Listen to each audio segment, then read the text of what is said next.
Start. The key to the success of our efforts in insulating our projected targets of economic growth from the rise in prices of oil lies in larger production and transport of coal stock. Department of Mines and the railways have to gear themselves to the task of raising and moving the coal to various centers of consumption stock.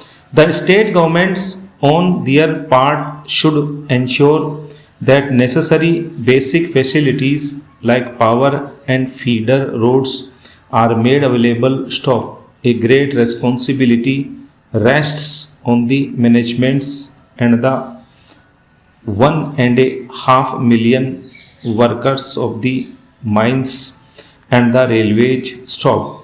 With their cooperation, the production of coal will be increased in 2007-8 to 290 million tons, if not more, and a steady flow will be maintained to keep wheels of industry running smoothly.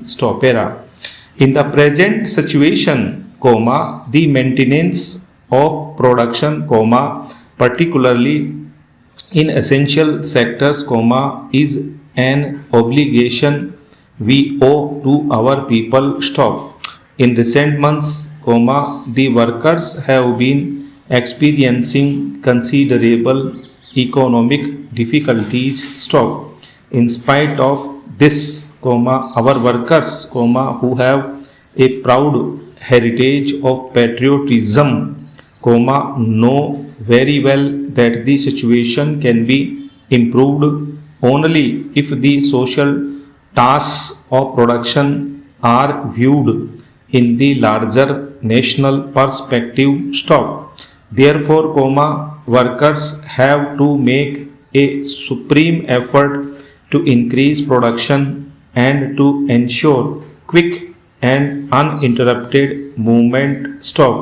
This is only way in which they can contribute to relieve the shortages faced by the common people. The draft 11th 5-year plan provides the framework and the program to tackle the twin problems of food and fuel.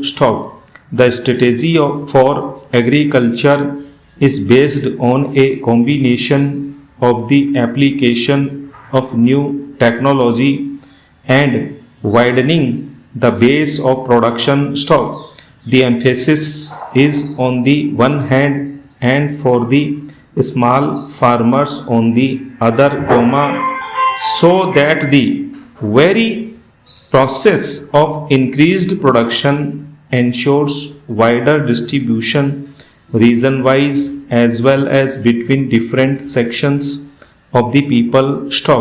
The plan gives special importance to the development of power, coal, oil and transport, and of industries like fertilizers, which are vital for agriculture.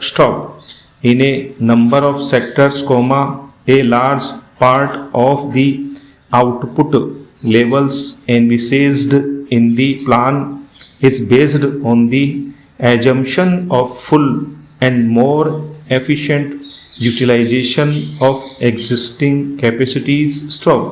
This is as much a part of the plan as new investment.